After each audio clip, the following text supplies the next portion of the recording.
OMG, Petrogas Angels, oh my god, wala na po or magpapahinga sila ngayong conference na ito.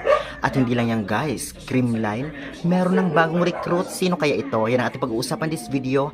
Kaya before that guys, please huwag niyo kalimutan mag-like, comment, subscribe, at hit the notification bell for more valuable updates. Maraming salamat sa support nyo. Subscribe na guys and palike na lang ng ating video.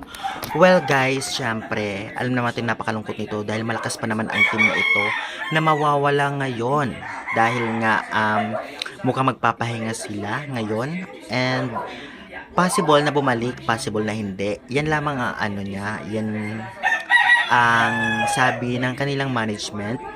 Ay, ito nga ay ang Petrogas Angels na alam naman nating malakas na team at syempre kitang-kita ang mga player nila ng nakaraang conference at ng nakaraang talagang malakas katulad na lamang ni Brock Van Sickle, MJ Phillips at syempre ni Sabete at Myla Pablo at iba pa. Kaya naman syempre kaabang-abang kung saan sila mapupuntang team sa PBL.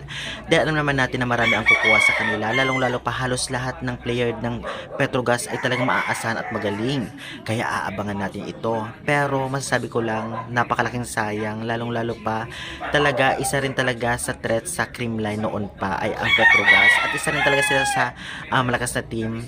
May mga times na kapag pa-champion na semis na masasabi nga natin na posible o pangalawa nga sa Creamline na napakaraming podium finish na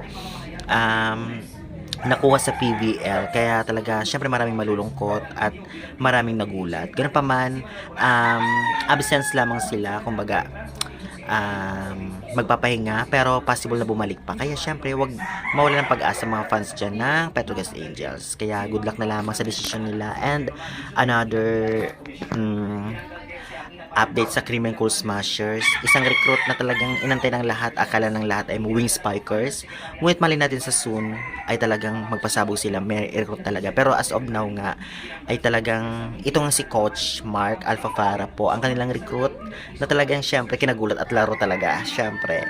And tiyak na malaki din matutulong ni Coach Mark dito sa Cream and Cool Smashers and good luck na lamang sa kanilang team. Babush! Hanggang muna ang ating update. Maraming salamat, subscribe na lang.